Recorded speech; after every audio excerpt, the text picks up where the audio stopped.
on avait vu la dernière fois qu'il y avait dilatation des durées pour un observateur, par exemple, qui reste sur Terre et qui voit eh bien, quelqu'un d'autre qui est dans une navette spatiale, par exemple, qui se déplace à la vitesse v par rapport à lui. D'accord? Donc, on parle de dilatation des durées pour l'observateur qui est resté, par exemple, dans le référentiel terrestre. Parce que pour lui, le temps qui s'écoule vis-à-vis de la fusée, il n'est pas le même que celui qui s'écoule dans la fusée.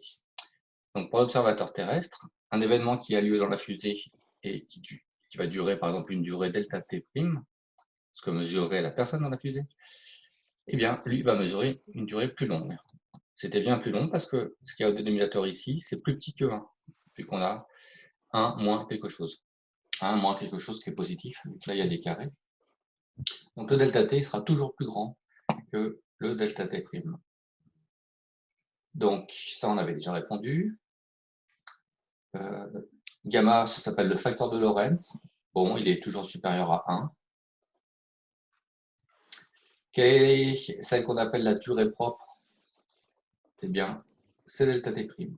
Donc la durée propre, ce sera toujours, je vous l'avais dit, la plus petite dans un exercice.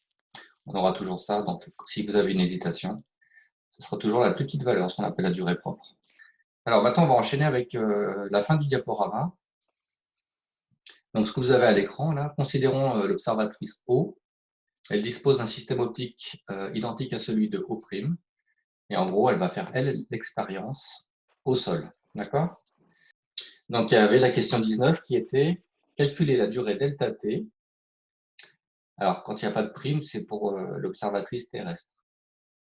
Donc, calculer la durée delta t mesurée par l'observatrice O, mise par le photon, pour faire l'aller-retour M1, M2, M1. Alors, je vous écoute. Je rappelle que c'était souvent des réponses courtes et pas trop dures. Hein. Quelle va être la durée vis-à-vis de elle, l'observatrice, pour que le photon fasse l'aller-retour? On reprend tout simplement le calcul habituel. La vitesse de la lumière, c'est la distance parcourue sur le temps. Donc C va être égal à... Quelle est la distance parcourue pour l'aller-retour? Ben, ça va 2D être... fois...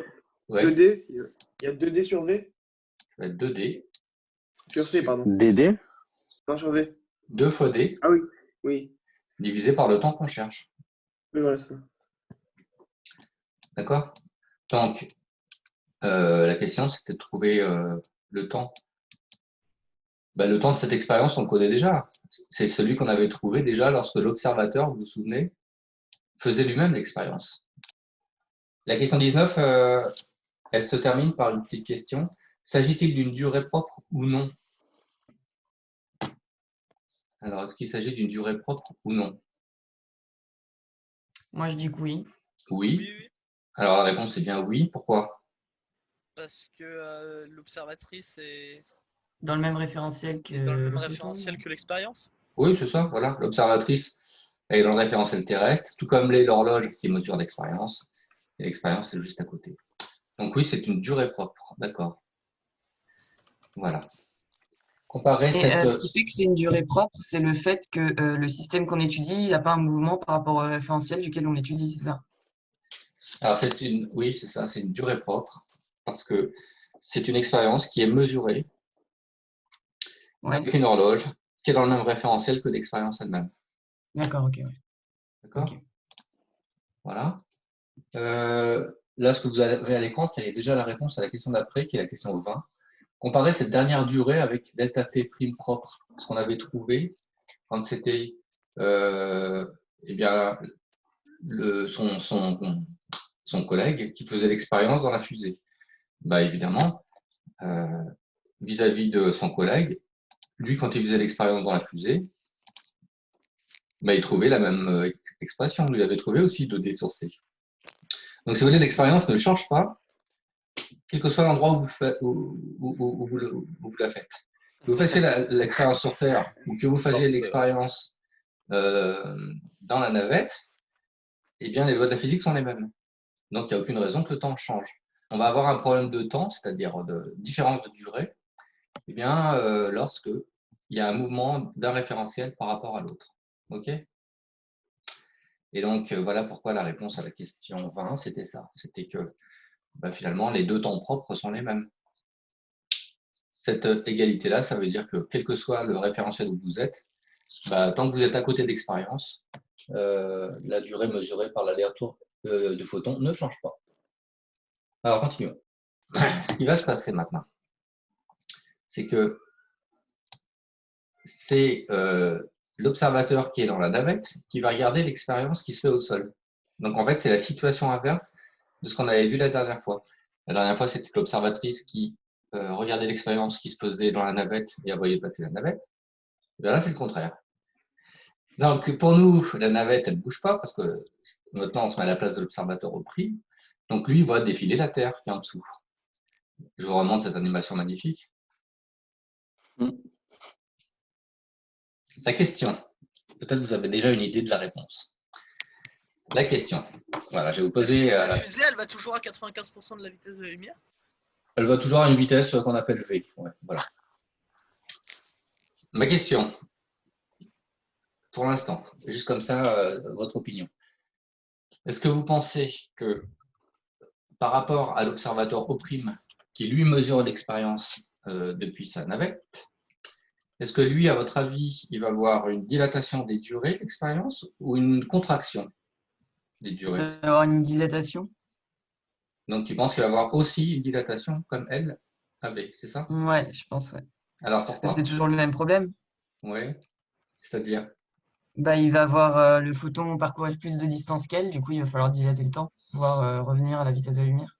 Oui, c'est ça. Si on veut faire la démonstration, si on veut refaire la petite démonstration qu'on avait fait l'autre fois, qui n'est, je vous rappelle, qu'une démonstration graphique, hein, ce n'est pas la vraie démonstration. La vraie démonstration, pour ceux qui sont intéressés, pour regarder ça pendant les vacances, c'est assez accessible. Hein. Il faut regarder ce qu'on appelle les transformations de Lorentz. Transformation de Lorentz, ça vous expliquera un peu mieux comment on fait pour redémontrer ce qu'on a démontré l'autre fois, nous juste dans un cas particulier. Alors, répondre à la question 21, je vous l'ai dit. Pour l'observatrice O, la composante de la vitesse de la fusée sur l'axe orienté du mouvement est plus V. Ça veut dire que pour l'observatrice, la navette va vers la droite. Quelle est pour l'observateur O', la composante de la vitesse de l'observateur terrestre sur ce même axe? Ah oui, l'opposé. Oui, ça va être vers vis-à-vis de la navette là, qui était bien fixe, par rapport à nous. Si je remets l'animation, voilà, on voit bien qu'on a un déplacement vers la gauche, d'accord? Donc la composante, elle est égale à moins V. Et ici, ma question, c'est est-ce qu'on ne pourrait pas, du coup, juste inverser les primes? Dire finalement la durée mesurée maintenant par l'observateur qui est dans la navette, est-ce que c'est bien égal à ça? Alors oui, parce qu'on pourrait faire la démonstration. Et est-ce que ça change quelque chose que la vitesse soit vers la gauche ou vers la droite, d'après la Non, formule? Non, pourquoi? parce que c'est au carré. Donc Oui, le parce que signe, il s'en va, quoi. voilà, la formule fait intervenir la vitesse au carré. Donc, peu importe finalement si vous considériez que la vitesse allait vers la gauche ou vers la droite, et donc que la composante de la vitesse soit plus v ou moins v, parce que de toute façon, elle est au carré. Donc en fait, on va se retrouver avec la même formule. Et donc, finalement, il n'y en a pas un qui a plus raison que l'autre. C'est juste une histoire de référentiel. L'observateur qui est dans sa navette et qui mesure le temps d'expérience qui se fait sur Terre, finalement, on va trouver un résultat symétrique à ce qu'on avait trouvé la dernière fois. Alors, le voyage de O'. Ça commence comme une petite histoire. Donc,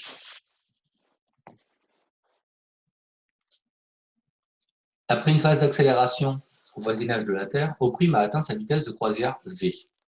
Parce que là, ce qu'on fait, ça s'appelle la relativité restreinte, en fait. Ce n'est pas le titre du chapitre, mais on est dans la relativité restreinte. Et dans la relativité restreinte, on ne prend pas en compte les phases d'accélération. Et là, parce que là, quand on commence à parler d'accélération, on va rentrer dans la relativité générale. En gros, c'est plus compliqué. V est extrêmement élevé, mais V est toujours inférieur à C. C'est pas possible autrement, de toute façon. Et les horloges de O et O' sont synchronisées à minuit. Voilà. Donc, il y a O' qui va partir en voyage avec sa fusée et il synchronise son horloge avec O qui est sur Terre. Donc, il va passer la Terre, la Lune, un peu plus tard, Mars, et répondre aux questions 22, 23, 24. Alors, si vous n'avez pas ouvert le fichier avec les questions, je vais vous lire au fur et à mesure, hein, et on va répondre au fur et à mesure. La question 22, c'est noter les durées ΔT et ΔT' du voyage Terre-Mars, eh bien mesurées soit par l'observatrice O ou O', celui qui est dans la fusée. Et calculer gamma. Alors déjà, est-ce qu'il y aura une dilatation des durées constatée si vous regardez les horloges? Oui. Oui, parce que ce n'est pas les mêmes durées qui sont affichées. Est-ce que vous pouvez me dire les durées est-ce que vous pouvez me dire les durées indiquées par les deux horloges? Oula, alors. Euh, 11, 10,5 minutes. Alors, pour là, on a 10 minutes 44 secondes, c'est ça? Ouais, les je vois pas comment être aussi possible, mais oui. Ah oui, d'accord. Oui, Et regardez, oui, les secondes. Là. la Ah oui, grande oui, aiguille. oui, oui. Ah oui, si je sais pas lire une horloge. Donc, ΔT, mesuré par l'horloge, restée sur Terre, vaut 10 minutes 44 secondes. Je vais convertir ça en secondes. Donc, je vous épargne le calcul, c'est facile. Il suffit de dire que dans une minute, il y a 60 secondes. Et on arrive à 644 secondes. Quelle est la durée indiquée par l'horloge qui est restée qui est dans la fusée? 3 minutes 41. Ouais, je dirais 2 minutes 41. 2 Ouais, minutes 41. c'est plutôt 2 minutes 41. Ouais, 2. C'est pareil, je vous épargne la conversion. Tout en secondes, ça fait 161 secondes. Est-ce qu'il y a eu dilatation des durées? Oui. Est-ce que c'est dans le sens qu'on attendait? Est-ce que c'est dans le sens qu'on attendait? C'est-à-dire, Bah, moi, j'ai l'impression que c'est dans le sens inverse. ah, voilà, c'est bien de vérifier ça d'abord. Est-ce que ce delta t qui est là, vous voyez bien qu'il Pour est moi, super. c'est la durée de celui qui est en mouvement qui doit vraiment qui doit augmenter, quoi. Alors non, rappelez-vous de l'expérience des jumeaux. Ouais. Si vous prenez deux jumeaux, un qui reste sur Terre, un qui va dans la fusée, pour celui qui est dans la fusée, le temps va s'écouler plus Oui, en lentement plus, oui. par rapport à lui. D'accord?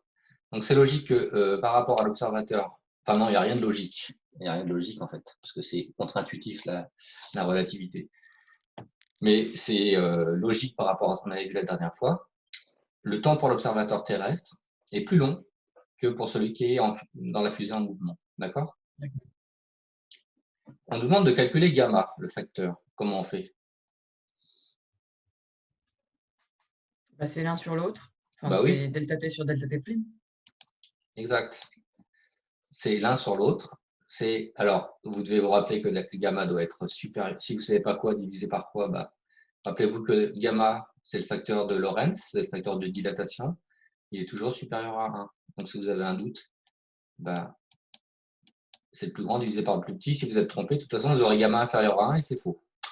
Alors là, on a un facteur gamma. Si on fait la division, disons 644 divisé par 161 secondes, qui vaut exactement 4. Voilà, ça vaut 4. C'est la personne qui a fait le diaporama qui s'est arrangé pour que on ait un facteur qui tombe bien rond comme ça. Je vais quand même 4,00 pour avoir 3 chiffres significatifs. Et on a fini la question 22. Alors là, il y a quelque chose. Je vais vous demander de prendre votre stylo et une feuille, comme des fois je fais en classe, parce que ça, c'est quelque chose que vous devez savoir faire, que vous devez tous avoir fait au moins une fois. Et donc, C'est bon, vous avez tous un stylo et puis une feuille C'est à bon. portée de main. Ouais. Cette formule-là, là, je vais revenir un peu dans les compétences de votre programme. Elle n'est pas à connaître par cœur. Vous devez juste comprendre qu'il y a dilatation des durées.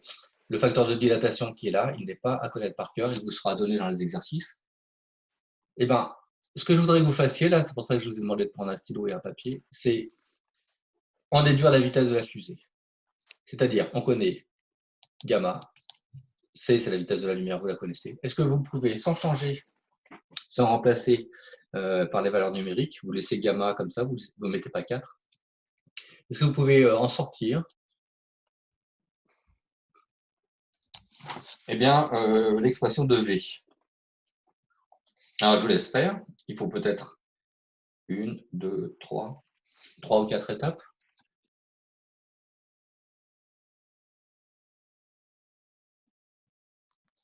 L'idée, c'est de mettre la racine au carré, enfin tout au carré pour se débarrasser de la racine. Donc, première étape que vous pouvez faire, c'est mettre tout ça au carré. D'accord? Ok. Ensuite, vous pouvez isoler. Une fois que vous aurez mis ça au carré et ça au carré, je peux le faire directement. Eh bien, je peux le faire directement sur la fiche, là. Enfin, sur la fiche. Et donc, ça enlève la racine. Voilà. Après, vous pouvez inverser, c'est-à-dire le gamma carré, le mettre ici en bas au dénominateur, et le 1 moins V2 sur C2, le remonter en haut. D'accord? Donc, ça fait ça. Ensuite, ce que vous pouvez faire, c'est isoler V carré sur C carré. Donc ça, c'est équivalent. On va isoler cette partie-là. Donc c'est équivalent à V carré sur C carré égale à, si vous voulez, vous faites passer ça de l'autre côté, ça donnera un signe plus, donc ça sera égal à 1 moins ça. Okay. Donc maintenant, si vous voulez V, vous multipliez à droite par C carré, et puis vous prenez la racine, parce que pour l'instant, c'est V carré qu'on va avoir. Donc ça va faire que V est égal à C. Là, j'ai déjà pris la racine. Hein. Si vous voulez, je peux rajouter l'étape. Donc ça fait V carré égale à C carré facteur de 1 moins 1 sur gamma au carré.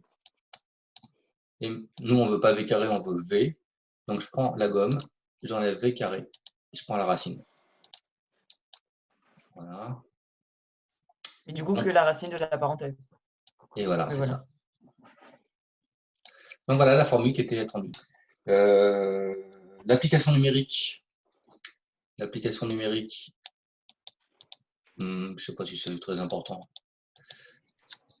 On trouve, en fait, si on calcule ce qu'il y a dans la racine, on trouve 0,968. Donc déjà, ça peut nous dire à combien on est de la vitesse de la lumière. On est à 0,968, c'est-à-dire 96,8% de la vitesse de la lumière. Voilà. Et en fait, cette valeur, bon, je ne sais pas si c'est important, je ne crois pas que ce soit important pour la suite. Ça fait 2,90 fois 10 puissance 8 mètres par seconde. D'accord? Donc, c'est une fusée qui va C'est pareil, moi aussi. très vite. Mais je rappelle que ce n'est pas possible d'avoir une fusée qui aille aussi vite. En tout cas, pour l'instant. Alors, la question 24. Calculer la distance Terre-Mars au moment du voyage. Calculer la distance Terre-Mars au moment du voyage, c'est-à-dire dans cet exercice, quelle est la distance Terre-Mars? Alors, comment on fait? Là, pour le coup, c'est la formule classique. Oui. On fait C est égal à D sur T. Et par contre, il faut prendre le point. Donc la distance Terre-Mars, on va l'appeler DTM. C'est égal à quoi finalement?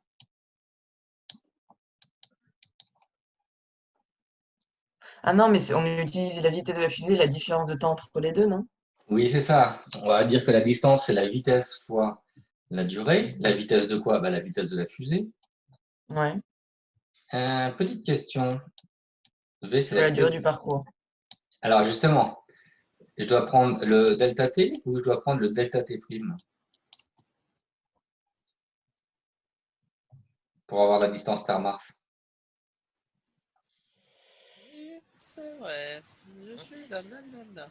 Moi, je dirais T', moi. Donc toi, tu dirais T', la durée mesurée dans la fusée. Mais c'est pas Non, moi ça. Non, moi, je dis la Terre. je prendrais T puisqu'elle est plus grosse. Comme on a une grande distance. Ah. Ouais, mais dans les deux cas, on aura une grande distance à la fin. Ouais. Non, je sais pas, franchement, je sais pas. Alors, quand on Parce que dit ça représente D, pas la durée du parcours, tout ça, en fait. quand on dit DTM, c'est la distance entre la Terre et Mars. Mais c'est dans quel référentiel? Dans celui de la Terre? Voilà, c'est dans le référentiel terrestre. Donc, on doit prendre une durée qui a été mesurée dans le référentiel terrestre. D'accord? D'accord. Donc, c'est bien delta T. Et donc, si on fait ça, alors l'exercice a été fait de telle sorte que ça ne raconte pas des bêtises. Normalement, ça devrait être cohérent avec la distance moyenne entre la Terre et Mars. C'est 1,87 10 puissance 8 km. Voilà. Là, ce n'était pas une question si facile que ça parce qu'il fallait bien réfléchir à quelle formule utiliser. Distance, c'est bien la vitesse fois une durée, mais effectivement, c'est la durée mesurée par l'horloge terrestre qu'il faut prendre. D'accord? Ok. Alors, encore un peu plus tard. Bon, merci Jérémy pour ça. De rien. Nous apercevons déjà le système Joovien. Le système Joovien, c'est le système de Jupiter avec ses satellites. Quelle heure est-il dans la fusée? Quelle heure est-il dans la fusée? Alors, petite question qui est la Ouais. suite de la précédente. La fusée va toujours à la même vitesse. Hein. La vitesse, on l'a trouvée tout à l'heure. Si vous avez besoin, je vous la redonnerai. Comment vous feriez ça? Du coup, le coefficient, c'est toujours le même. Aussi, Elle oui. est à la même vitesse. Oui. Bah, du coup, on a delta t est égal à gamma fois delta t'. Il nous Mhm. suffit d'isoler delta t'. Ok. Et comme on a delta t, bah, Donc, je répète, le gamma, on l'avait trouvé tout à l'heure. Donc, gamma, c'était égal, on a dit, à delta t sur delta t'. Le plus grand, celui qui est mesuré sur la Terre, divisé par le plus petit, celui qui est mesuré dans la fusée.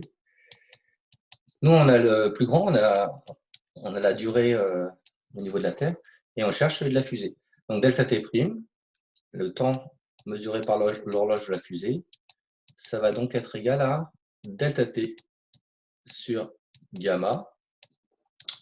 Alors, puisque l'horloge a été démarrée à minuit pile, combien vous lisez avec quelle est l'heure que vous lisez sur l'horloge terrestre? il est avant 1h du matin. Là. Midi 45 et 20 secondes. Il est 44 minutes et 20 secondes, c'est ça? Ouais, Voilà, c'est 44. ça. Donc, si vous mettez tout ça en secondes, ça fait 2660. Tout à l'heure, on avait trouvé que gamma était égal à 4, 4,00, si on veut 3 chiffres significatifs. Et on trouve 665 secondes. Alors, 665 secondes, vous pouvez le reconvertir en temps classique, donc ça fait 11 minutes. Et 5 secondes, voilà l'heure qui sera dans la fusée. Vous voyez, on peut faire ce genre de petit calcul. C'est quoi, monsieur, 4,0? C'est le gamma qu'on avait calculé tout à l'heure. Ah oui, c'est vrai. D'accord? C'est le même puisqu'on suppose que la fusée va toujours à la même vitesse. OK? Merci, ouais. Et voilà la réponse. C'est bien en accord avec ce qu'on avait dit. Alors ensuite, pour finir ce petit diaporama, nous avons parlé de dilatation du temps. Pour quel observateur O ou O', considérant l'horloge H', y a-t-il dilatation du temps? Ça on a déjà dit, c'est pour l'observateur terrestre qu'il va y avoir une dilatation du temps. Et une petite remarque pour terminer ce diaporama, petite ouverture si vous voulez. Les longueurs perpendiculaires à la direction du mouvement ne changent pas. C'est-à-dire que la distance entre les deux miroirs, elle est égale à petit d, que ce soit dans R ou R'. on va avoir un problème si on refait le même raisonnement, mais avec le miroir qui est incliné sur la droite ou sur la gauche. Vous voyez ce que je veux dire? Si la lumière, elle faisait des allers-retours, mais dans une direction horizontale, comme la direction de déplacement de la fusée, eh bien, ça va changer les choses. Et donc, là, il va falloir toujours, pour que la vitesse de la lumière puisse être considérée comme constante, il va falloir parler de contraction des longueurs. Alors, ce n'est pas votre programme de Terminal S. En fait, dans ce petit chapitre de relativité, c'est l'introduction, on parle juste, nous, de dilatation du temps. Mais si ça vous intéresse,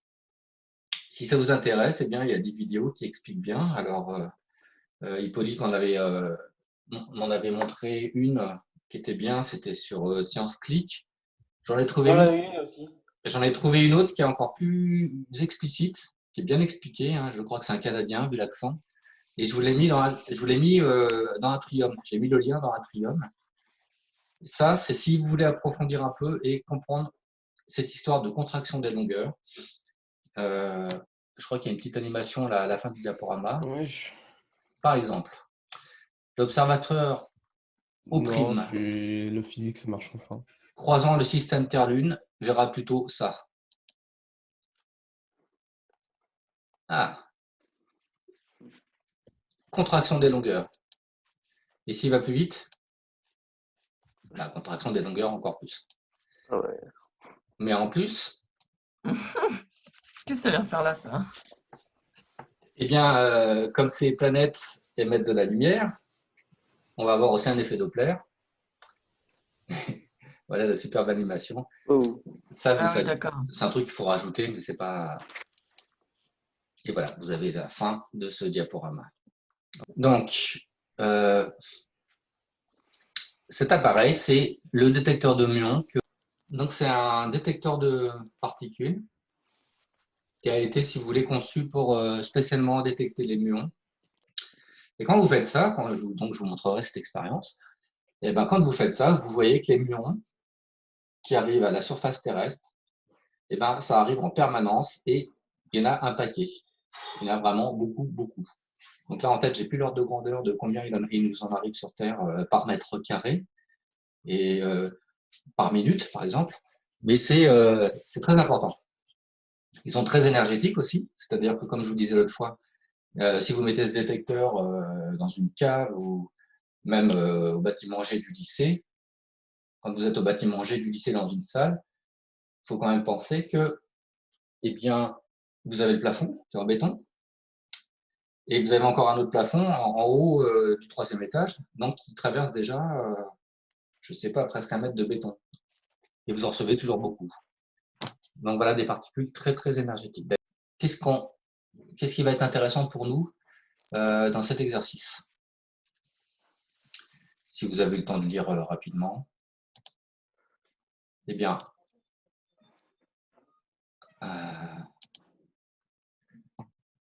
on nous annonce que la vitesse, elle est égale à 99,8% de la vitesse de la lumière. Donc on a des vitesses très élevées, d'accord? On a des vitesses très élevées. Et donc c'est ce que je vous disais tout à l'heure, en physique des particules, ce n'est pas exceptionnel.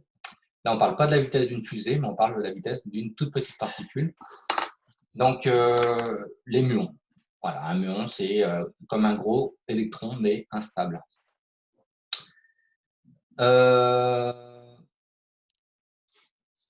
Alors, retrouvé par le calcul la valeur de 33 microsecondes indiquée dans le texte. On a 10 km au-dessus. Oui, en gros, Ça sert bien. exactement. En gros, si je fais un schéma, même si ce n'est pas obligatoire, si je fais un schéma, j'ai la Terre, j'ai l'atmosphère terrestre. Voilà. Et les muons, en fait, sont créés ici. Quand vous avez des particules très énergétiques comme des protons qui viennent du Soleil ou même qui viennent. Alors, il y a des protons encore plus énergétiques que ceux qui viennent du Soleil. Hein. Ce sont ceux qui viennent de phénomènes très violents comme eh bien, des trous noirs, donc formation d'un trou noir ou explosion d'une étoile, ce qu'on appelle une supernova. eh bien, vous pouvez avoir ces particules qui vont zigzaguer dans l'univers un temps très très très long, comme c'est vide, elles ne sont pas freinées, et un jour arriver sur Terre. Donc ça arrive régulièrement qu'on ait des particules très énergétiques qui arrivent sur Terre, mais elles se fracassent sur les atomes qu'il y a dans l'atmosphère, et là en fait ça va créer eh bien, une sorte de pluie de particules, et dans ces particules, il y a des muons. Et donc, ces muons qui sont créés ici, ils sont créés donc à la distance 10 km de nous. En gros, 10 km, c'est en gros la taille de l'atmosphère. Bon, voyons, c'est en gros, hein, puisqu'on vous dit environ. Donc on comprend que ça ne sera pas très précis. D'accord? Comment faire pour retrouver les 33 microsecondes? Il y en a qui ont réfléchi un peu? V fois C égale à D sur delta T. Oui, donc la vitesse. Non, oui, c'est la même. C'est juste une formule. Là, pour l'instant, c'est de la mécanique classique. C'est-à-dire, c'est un exercice que, pour l'instant, pour la première question, en tout cas, on pourrait demander à des élèves de seconde. La vitesse donc, des particules, je reste dans le cas classique, c'est donc la distance parcourue, c'est-à-dire les 10 km d'atmosphère, sur eh bien, le temps qu'elles vont parcourir. Là, c'est le temps qu'elles vont parcourir que j'aimerais bien deviner. Donc, on va isoler delta t. Ça va faire d sur v. Donc, distance 10 km divisé par la vitesse. Bah, si on fait le calcul, je ne vais pas l'écrire parce que c'est un peu long, mais on trouve 3,3 10 puissance moins 5. Donc 3,3 10 fois 10 puissance moins 5, ça fait 33 10 moins 6. Ça fait donc 33 microsecondes. Et donc on a retrouvé la valeur qui était donnée dans le texte. D'accord? Ok. Voilà. Alors la question 2. Diverses expériences ont montré que les muons ont une durée de vie moyenne en fait, qui est de l'ordre de 2,2 microsecondes. Donc en raisonnant en mécanique classique, devrait-on détecter des quantités non négligeables de muons au niveau du sol? Alors, qu'est-ce que vous en pensez? Non, on ne devrait pas Bah non. Oui. parce que 2,2 c'est plus petit que 33. Donc, il n'y aurait pas assez de temps au muon pour pouvoir atteindre la surface de la Terre, quoi. Ouais. Voilà. Donc là, vous êtes tous d'accord. C'est logique de penser que si il faut 33 microsecondes pour faire ce parcours, mais que les muons qui sont instables se désintègrent et donnent d'autres particules au bout de 2,2 microsecondes, eh bien, même si le 2,2 microsecondes, c'est une valeur moyenne, c'est-à-dire qu'il y en a qui durent un peu plus longtemps, il y en a qui durent un peu moins longtemps, mais quand même, on est loin du compte. 2,2 microsecondes, eh bien, c'est un temps très éloigné de 33 microsecondes. Donc, on ne devrait rien recevoir au sol, normalement. D'accord? Si on fait le calcul à l'envers, on ne nous le demandait pas, hein, mais si on fait le calcul à l'envers, on pourrait se dire aussi, bah, en 2,2 microsecondes, finalement, avec la vitesse qu'on nous a indiquée, combien les muons vont pouvoir parcourir. Donc là, on fait le calcul à l'envers, on pourrait dire, bah, en 2,2 microsecondes, combien ça va parcourir? Moi, je l'ai fait le calcul. Eh bien, on trouve 660 mètres. Donc, si on reste en mécanique classique, les muons devraient parcourir environ 660 mètres, puis se désintégrer. Donc, en aucun cas, tu vois, vous voyez, même pas 1 km, en aucun cas, ils peuvent faire les 10 km et arriver sur la surface de la Terre. Or, et c'est pour ça que j'aime bien montrer l'expérience, or, les muons, on en reçoit plein en permanence. Donc, c'est vraiment une expérience concrète qui montre que les muons, on en reçoit plein. Alors, on peut se fier, le 2,2 microsecondes, il est exact aussi. D'ailleurs, grâce à cette expérience, grâce à ce matériel-là, on peut faire un TP qui permet de retrouver les 2,2 microsecondes. Donc là, il y a un problème. Et ce problème, eh bien, il trouve sa solution dans les équations de la relativité restreinte. Puisque voilà, c'est encore une histoire de dilatation du temps. Donc, je ne vais pas relire tout le texte parce qu'il est long. Mais en gros, on vous réexplique que, eh bien, vu l'observateur terrestre, il est en train de regarder une particule qui se déplace très vite. Et donc, la durée propre, qui est là 2,2 microsecondes, eh bien, c'est celle qui est mesurée dans le référentiel du muon lui-même. D'accord? C'est lui qui se déplace à cette vitesse-là. Mais pour l'observateur terrestre, eh bien, lui, il voit l'événement, c'est quoi? L'événement, c'est un muon né, entre guillemets, et créé en haut de l'atmosphère terrestre. Et la fin de l'événement, c'est le muon se désintègre. Eh bien, par rapport à un observateur terrestre, cet événement-là, il s'est fait à une vitesse très rapide, v. Donc, il va y avoir une dilatation du temps. Donc, comme je vous disais dans les exercices, à chaque fois, cette formule-là, elle est rappelée. Voilà. Donc, on va pouvoir répondre aux questions maintenant. Calculer gamma dans le cas du muon. Donc, on fait l'application numérique qui est là. Et là, c'est une situation réelle. Vous voyez, ce n'est pas une situation fictive comme tout à l'heure avec la fusée. Et pourtant, on trouve un facteur de Lorentz, enfin, on trouve un facteur gamma qui vaut 15,8. Vous vous souvenez, avec l'exercice de la fusée, on avait trouvé 4, et on avait dit oui, mais les fusées, de toute façon, elles ne peuvent pas aller aussi vite. Et bien là, on est bien dans un cas réel, en physique des particules. On se retrouve avec des coefficients gamma qui peuvent être très élevés, c'est-à-dire que pour nous, pour un observateur terrestre, eh bien, le temps de cet événement, création du muon puis désintégration, il a été multiplié par 15,8. Vous voyez, c'est quand même pas négligeable. Donc ça, c'était la question A.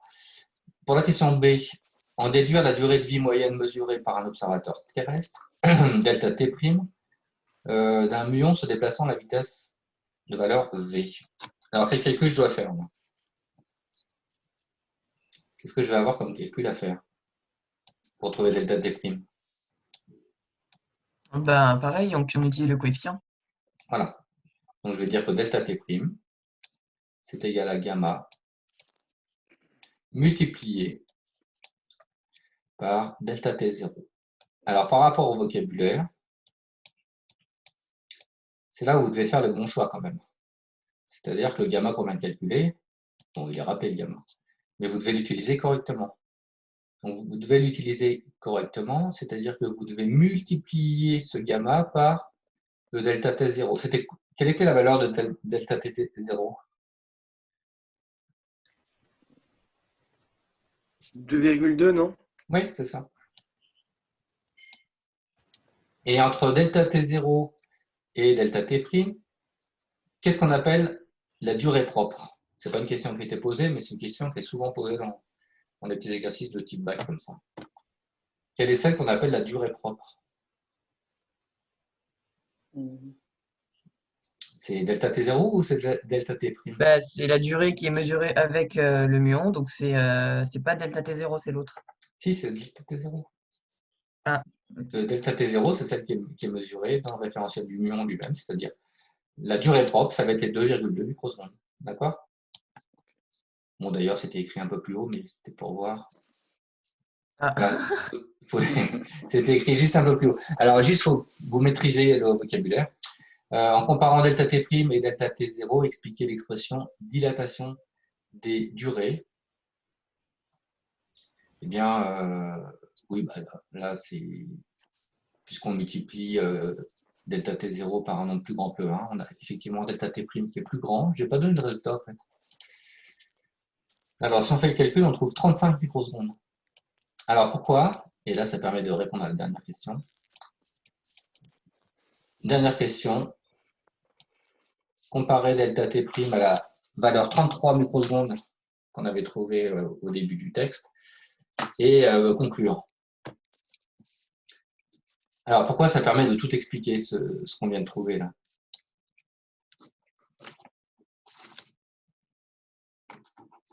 Pourquoi ce qu'on vient de trouver, ça explique tout? Parce que le temps n'est pas le même d'un référentiel à un autre, du coup il y a une dilatation des durées. Oui. Et en quoi ça permet d'expliquer que les muons, eh bien, ils ont effectivement le temps eh bien, d'arriver à la surface terrestre et c'est pour ça qu'on peut les détecter. Bah, puis, ils ont une durée de vie de plus de 33 secondes, qui est la durée nécessaire pour arriver sur la Terre. Voilà. Donc, forcément, on les perçoit, quoi. Voilà. On avait calculé que normalement, il faudrait 33 microsecondes pour parcourir cette distance. Et bien, en fait, leur durée de vie, elle est 35 microsecondes par rapport à nous. En réalité, c'est 2 microsecondes, mais dans notre référentiel à nous, elles ont elles ont une durée de vie de 35 microsecondes. C'est plus que 33. Et donc, les muons ont largement le temps d'arriver à la surface terrestre avant de se désintégrer.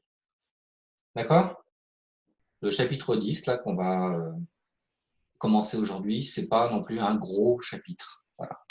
C'est une introduction à la mécanique quantique. Alors, en gros, ce sont, dans ce troisième trimestre, des chapitres sur la physique moderne, entre guillemets, puisque sinon, premier trimestre et deuxième trimestre, c'était de la physique plutôt ancienne. La physique de Newton, c'est de la physique ancienne, 18e siècle, et elle a ses limites. Donc, elle a ses limites lorsqu'on parle de vitesse très élevée, donc là, c'est la relativité, mais elle a aussi ses limites, la mécanique classique de Newton, hein, lorsque eh bien, on s'intéresse à des phénomènes très très petits. Donc dans le monde microscopique, c'est-à-dire à l'échelle atomique, eh bien, il y a plein de choses qui ne marchent pas avec la mécanique de Newton. Donc au début du XXe siècle, eh bien, il y a eu l'essor de la mécanique quantique. C'est vraiment au tout début du XXe siècle, hein, c'est années 1900 et quelques. Donc par exemple, premier phénomène découvert par Einstein, c'est encore lui, Einstein, hein, en 1905, il va interpréter l'effet photoélectrique, qui est le début de la mécanique quantique. Donc voilà, c'est ce que j'écris là, évolution des idées. Et mécanique quantique, ça vient du mot quanta. Et si vous voulez, un quanta, c'est un paquet. Donc un quanta, c'est un paquet. Et ça veut dire que, en termes d'énergie, eh bien l'énergie, elle peut s'échanger que par paquet. C'est-à-dire qu'elle ne peut pas s'échanger de façon continue. Je ne sais pas si c'est bien clair. On va faire des exercices après, de toute façon, là-dessus. C'est pas ce qu'on avait fait l'année dernière déjà? Si, voilà, là, on va reprendre un truc. C'est ce que je me suis dit qu'on ferait aujourd'hui, c'est-à-dire qu'on va y aller doucement quand même si ce n'est pas très compliqué comme chapitre. Je me suis dit qu'aujourd'hui, on va aller jusqu'au point où vous avez vu l'année dernière, c'est-à-dire l'échange d'énergie qu'un atome peut avoir, que ce soit une émission ou une absorption. Premièrement, elle se fait par des photons. Et deuxièmement, l'énergie des photons, elle est quantifiée. C'est-à-dire qu'elle ne peut pas prendre toutes les valeurs. Il y a des valeurs autorisées et il y a des valeurs interdites. D'accord? D'accord. Alors, les hypothèses de bord. Les hypothèses de bord sont que les variations d'énergie de l'atome sont quantifiées, donc ça j'ai déjà dit. L'atome ne peut exister que dans certains états d'énergie bien définis, caractérisés par un niveau d'énergie. Donc souvent on utilise des diagrammes, comme on verra dans la page d'après. Et un photon de fréquence, alors cette lettre-là, c'est la lettre grecque nu. Voilà. Si vous voulez utiliser F, F comme fréquence, il n'y a pas de problème, d'accord? C'est pas interdit. Donc pourquoi on utilise nu alors qu'on pourrait utiliser F? Bon, en fait, c'est juste une question d'habitude en physique quantique. La fréquence, ils l'ont appelée nu. Et voilà, c'est resté comme ça dans l'enseignement. Mais si vous voulez utiliser la lettre F, il n'y a pas de problème. Donc, un photon de fréquence nu est émis lorsque l'atome effectue une transition d'un niveau d'énergie EJ vers un niveau d'énergie inférieur EI tel que. Alors, tel que quoi? Là, il y a une formule qui est attendue dans ce cadre qui va faire intervenir H, ce qu'on appelle la constante de Planck. C'est la plus petite constante dans le monde de la physique. Il n'y a pas de constante plus petite. Là, on est à 10 puissance moins 34. Une formule qui va faire intervenir aussi lambda, la longueur d'onde du photon. Alors, en fait, est-ce que vous vous souvenez de cette formule, si vous l'avez vue l'année dernière? Pas du tout. Pas du tout. Alors, je vous la rappelle. C'est pas HC sur nu ou un truc comme ça, je sais plus quoi. Si, ça ressemble. Donc, la différence d'énergie entre les deux niveaux, donc EJ moins EI, d'accord?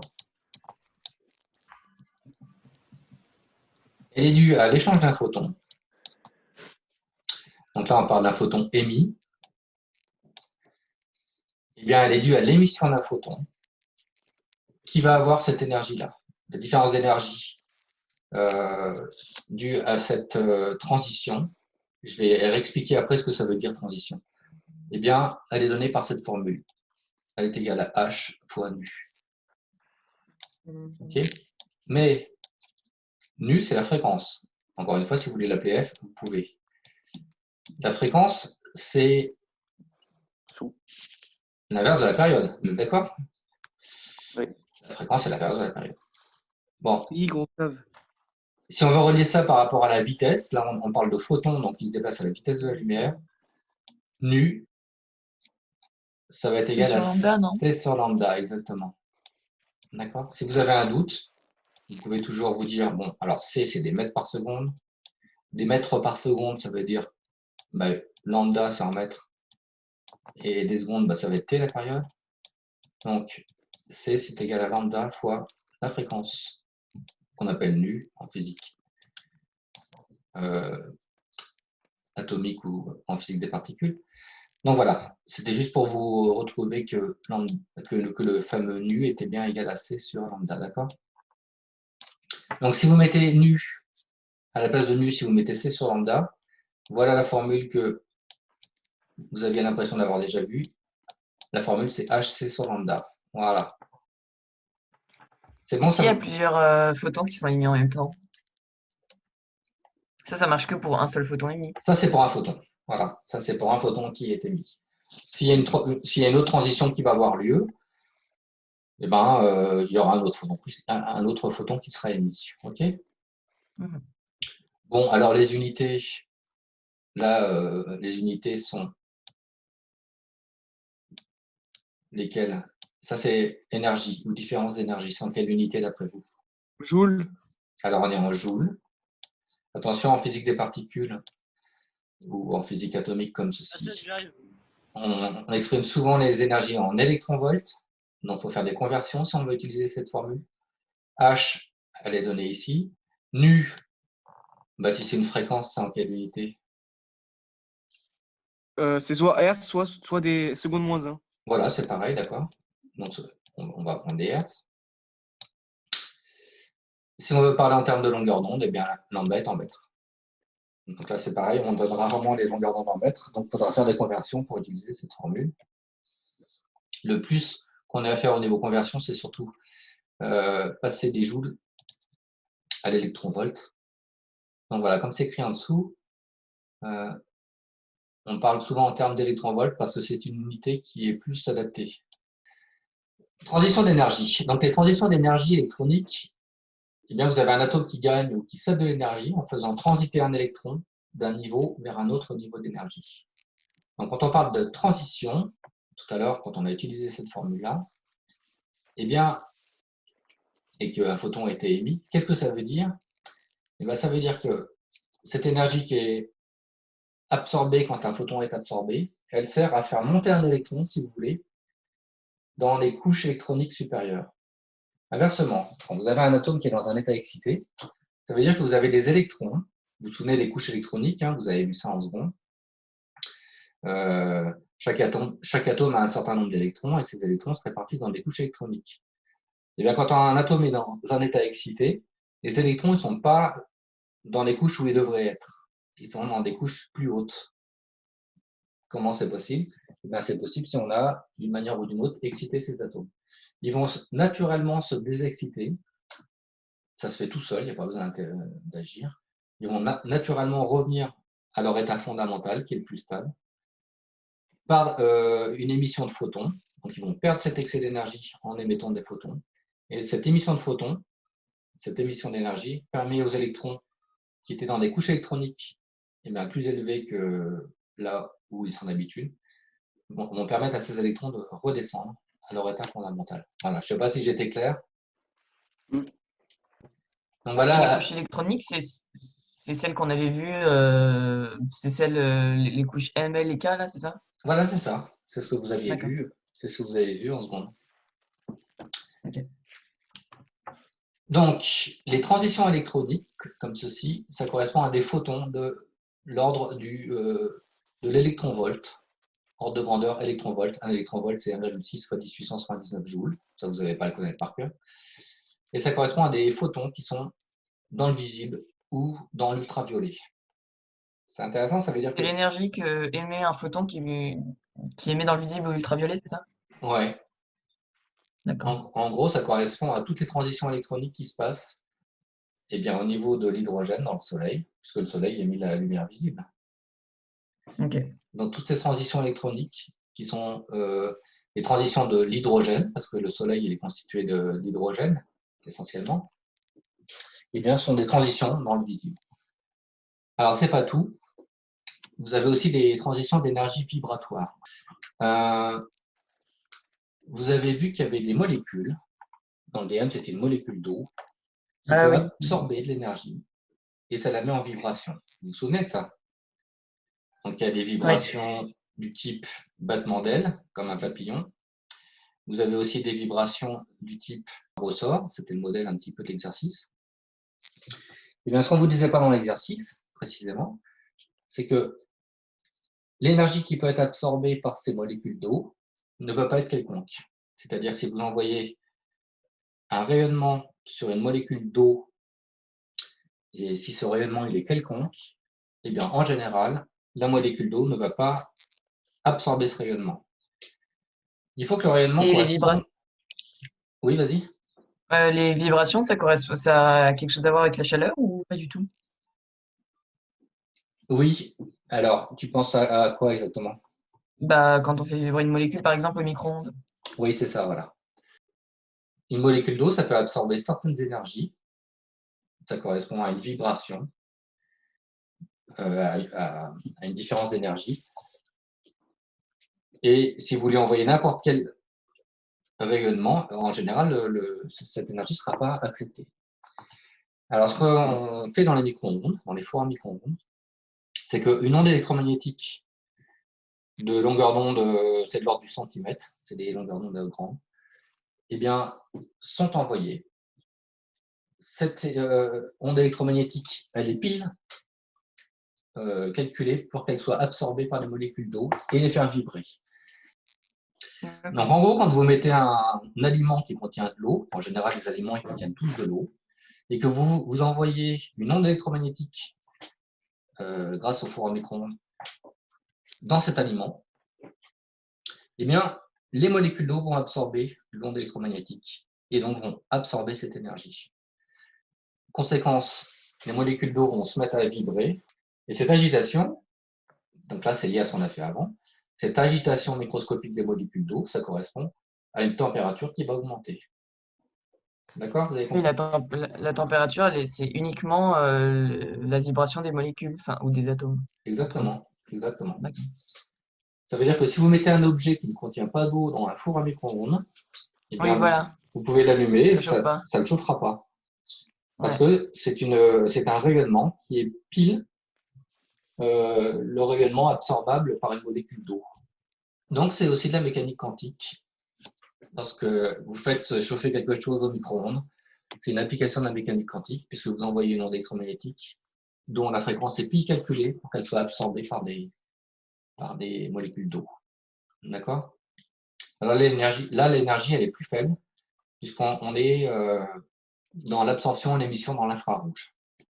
Et donc, l'énergie dans l'infrarouge est plus faible que dans le visible. D'accord? Alors voilà, un petit exercice d'application. Alors on peut regarder cet exercice d'abord qui vous permet de voir un diagramme énergétique. C'est un diagramme en fait où on vous met en axe vertical les énergies possibles des différents états de l'atome d'hydrogène. Le petit n, eh bien, c'est le numéro de la couche électronique. D'accord?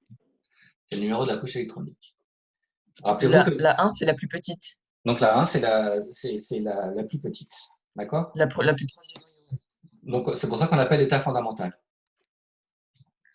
Alors, des choix ont été faits par les scientifiques, c'est-à-dire prendre des énergies négatives.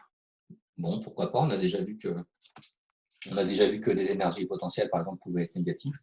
Donc là, il a été choisi par les physiciens de prendre des énergies négatives et de dire que l'énergie qui vaut 0, c'est quand l'électron de l'atome d'hydrogène, parce que je vous rappelle que dans un atome d'hydrogène, il n'y a qu'un seul électron, et bien l'électron de l'atome d'hydrogène, on va dire qu'il correspond à un état 0 lorsqu'il est libéré. C'est-à-dire, lorsque l'électron est parti, on dit que l'atome il est ionisé, l'électron est parti. Sinon, et ben ça va être l'électron dans la couche numéro 1, dans la couche numéro 2, dans la couche numéro 3, et ainsi de suite. À quoi correspond l'énergie E égale 0? Vous vous souvenez de ce que j'ai dit comme réponse tout à l'heure? À quoi correspond cette énergie qui vaut 0 là? C'est-à-dire n égale infini. Lorsque l'électron est parti? Voilà, ça correspond à l'état ionisé. C'est quand l'électron, eh bien, il est parti de l'atome, c'est-à-dire qu'il est plus en interaction avec le noyau. Alors ensuite, question 2, quel est le comportement d'un atome d'hydrogène pris à l'état fondamental? Donc pris à l'état fondamental, c'est-à-dire qu'on part d'ici. Alors l'axe horizontal, il ne correspond à rien. Hein. Là, on travaille sur une échelle verticale. Il n'y a pas de grandeur sur l'axe horizontal. Les traits, c'est juste, on aurait pu mettre des tout petits traits sur un axe. Il n'y a pas d'axe horizontal. Alors, qu'est-ce qui se passe si vous envoyez une radiation de longueur d'onde 91,2 nanomètres à un atome d'hydrogène? Oula. Il faut faire le calcul pour voir où est-ce qu'il est maintenant, enfin, son comportement, quoi. Ouais. Moi, je comprends pas comment l'électron il peut changer de couche alors qu'il n'y a qu'une couche sur l'hydrogène. Parce qu'en fait, un atome d'hydrogène, constitué d'un proton, donc le noyau, d'accord, et d'un électron qui tourne autour. Ouais. D'accord? Bon, il y a un seul électron. Donc, en seconde, vous avez appris qu'il était dans la couche K. D'accord? Et la couche K, c'est en gros une zone. Parce qu'en mécanique quantique, les trajectoires des électrons ne sont pas des cercles. Ça, on ne le savait pas avant. Avant du temps de Newton, on pensait que les électrons, c'est plutôt le modèle de Rutherford, en fait. Dans le modèle de Rutherford, eh bien, on pensait que les électrons tournaient autour du noyau, eh bien, un petit peu comme les planètes tournent autour du Soleil, c'est-à-dire suivant des cercles bien réguliers. En fait, ce n'est pas le cas. Ce qu'on appelle une couche, c'est une zone où l'électron a beaucoup de chances de se trouver. Parce que la physique quantique, c'est une physique en fait où on peut juste donner des probabilités de présence. D'accord? Donc, il y a une première zone qui s'appelle la couche K. Je ne sais pas si vous voyez bien. Et c'est en gros une zone où on a beaucoup de chances de trouver l'électron. Ça n'empêche pas que des fois, il peut en sortir, il peut aller plus loin, ou au contraire, il peut aller plus près. D'accord? D'accord. Ça, c'est ce qu'on appelle l'état fondamental. C'est quand l'électron va être dans son état fondamental qui est ici. On va dire qu'il est dans la couche K, c'est-à-dire la première couche. D'accord? S'il n'est pas dans cette zone-là, il est peut-être dans la couche d'après. Ce n'est pas interdit.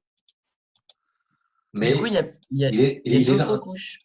Ah oui, elles ne sont pas occupées, mais il y a d'autres couches. Après, il y a la couche L, il y a la couche M, etc. D'accord, ok. Donc en fait, pour tous les atomes, il y a. Oui, même si elles sont vides. À l'état D'accord. fondamental, eh bien, pour l'hydrogène, il n'y a rien. Il n'y a pas d'électrons dans les autres couches. Sauf que si vous excitez, si vous envoyez de l'énergie à un atome d'hydrogène, et que cet atome d'hydrogène accepte l'énergie, il faut encore que ce soit une valeur acceptable, et donc là, on va voir si c'est acceptable ou pas, eh bien, l'électron va sauter dans une autre couche. D'accord? D'accord. Mais il y a une condition pour qu'il saute dans une autre couche, c'est que l'énergie que vous lui apportez, elle correspond pile à l'énergie pour sauter, entre guillemets, d'un état fondamental à la couche n égale 2. Ou bien de l'état fondamental à la couche n égale 3. Vous comprenez? Ouais. Si l'écart d'énergie ne correspond pas exactement à l'arrivée sur un niveau d'énergie possible, eh bien, l'énergie ne sera pas accepter, entre guillemets, l'énergie ne sera pas prise. OK? Et ce diagramme, il est vrai pour tous les atomes ou c'est spécifique à l'hydrogène? Alors, ce sont les valeurs qui sont spécifiques à l'hydrogène. Les valeurs qui sont Ah là. d'accord, ok. Oui, oui, les valeurs, oui, moi je peux Voilà. Donc, les autres atomes D'accord. vont avoir un diagramme qui ressemble à ça. En général, avec, Mais avec des valeurs différentes. voilà, avec des valeurs différentes. OK? Alors, comment faire pour savoir si une longueur d'onde de 91,2 nanomètres eh bien, va être entre guillemets acceptée ou pas acceptée par l'atome d'hydrogène? Qu'est-ce qu'il faut faire comme calcul? On utilise la formule. Ouais. Est-ce que On vous avez regarde calculé? si le delta E, là, il correspond bien à un delta E de Entre l'hydrogène. 3,4 et 13,6. Ok. Est-ce que vous avez une calculatrice? Of course. Oui. Faire ça. Alors, je vous laisse 2-3 minutes pour faire le calcul. C'est quoi la formule déjà, vous avez dit? La formule qu'on a utilisée, que je vous ai rappelé tout à l'heure? Oui, oui. Alors, la formule que je vous ai rappelée tout à l'heure, c'est que la variation d'énergie, qu'elle soit positive ou négative, ça dépend si c'est une émission ou une absorption, vous comprenez. Pour symboliser que là, de l'énergie va être Perdu. absorbée, souvent on fait ce dessin-là. On dessine une onde, comme ça, et ça montre la transition d'un électron qui va monter comme ça. Donc là, c'est l'énergie absorbée. Et souvent, on écrit H nu à côté parce que c'est H nu qui correspond à delta E. D'accord? Ok. Et on a dit aussi qu'en termes de longueur d'onde, puisque là, c'est la longueur d'onde qui va nous intéresser, Ah oui, H nu sur lambda. c'était HC. Oui, enfin, je sais. H nu, c'est égal aussi à HC sur lambda.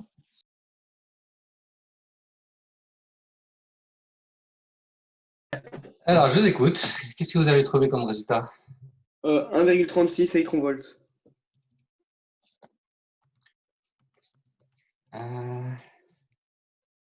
Bruh. Il y a une erreur d'un facteur 10 là. 13,6. Ouais, moi aussi, j'ai 36, moi. Donc c'est 13,6 électronvolts normalement, non? Après, il faut savoir quoi faire de ce résultat. Qu'est-ce qui va se passer si vous envoyez un photon sur un atome d'hydrogène et que ce photon a une énergie de 13,6 électronvolts? Eh ben, il va redescendre à son état fondamental. Non, on part de l'état fondamental, on part de là. Ah, bah, il reste à son état fondamental. Si vous rajoutez Non, 13, il va augmenter en couche. il va aller jusqu'où? Il va partir. Jusqu'à l'infini, il part de la molécule, Ouais, de l'atome. il part, il est ionisé, quoi. Et oui, on voit que c'est Ah, pile oui. 13,6 qui lui permet d'arriver à 0, comme on a dit tout à l'heure. On arrive à un état ionisé. Donc si vous envoyez un photon Ah, je qui a une comprends. énergie de 13,6 électronvolts, ça veut dire que vous allez ioniser l'atome et l'électron va partir. D'accord? Alors, qu'est-ce qui se passe si on envoie une radiation, maintenant, c'est la question 3, qui a comme longueur d'onde 110 nanomètres? Alors, si vous refaites le calcul, avec votre calculatrice, vous avez juste à échanger la valeur de la longueur d'onde. 11,3. On va trouver un delta E prime, qui vaut effectivement 11,3 électronvolts. Alors, maintenant, il faut savoir conclure. 11,3 électronvolts, qu'est-ce que ça lui fait à l'atome d'hydrogène si vous lui envoyez 11,3 électronvolts sous forme d'un photon? Bah, ça lui fait rien. Alors, pourquoi ça ne lui fait rien?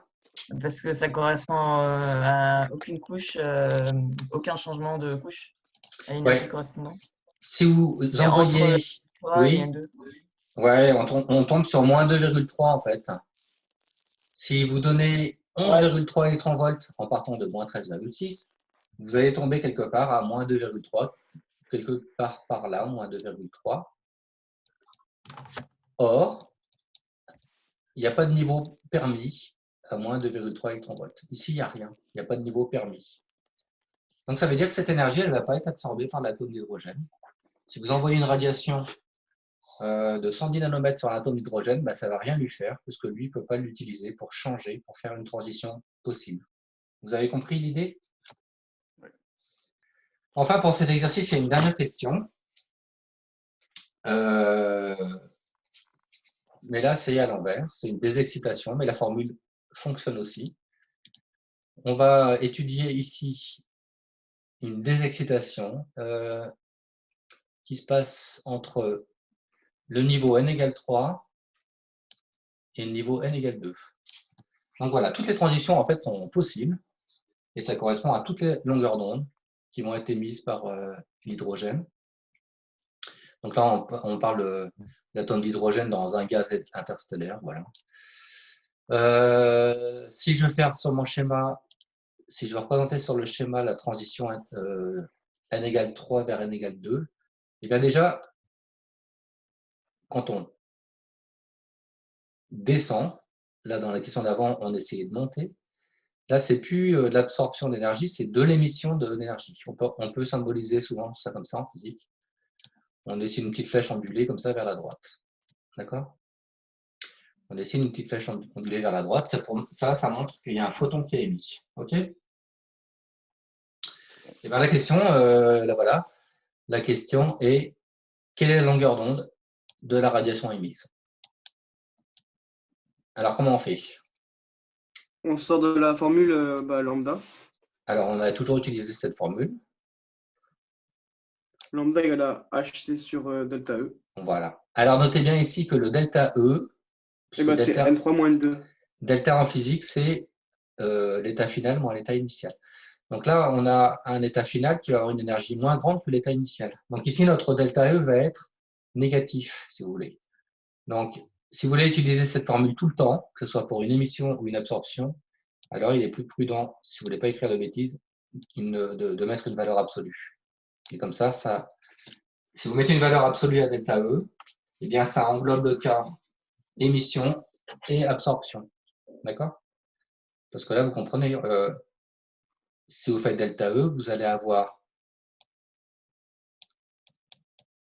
l'énergie finale, c'est moins 3,4 électronvolts.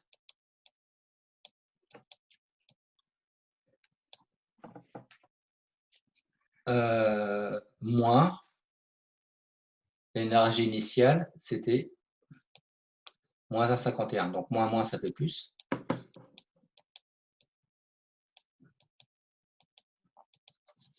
Et voilà.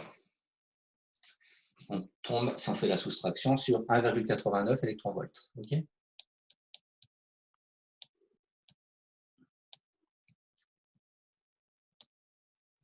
Mais avec un signe négatif. Donc,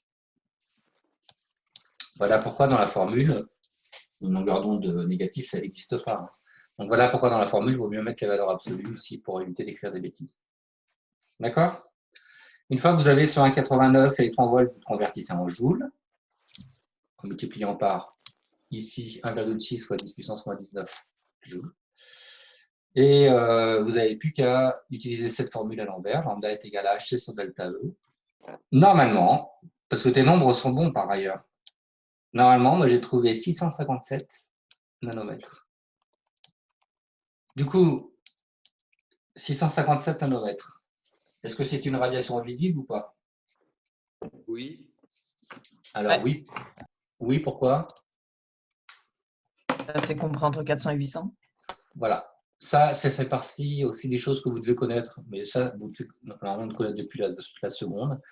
Le rayonnement visible, il est compris entre 400 nanomètres pour les couleurs ultraviolet, enfin pour la séparation ultraviolet-violet, à 800 nanomètres environ pour la séparation rouge-infrarouge.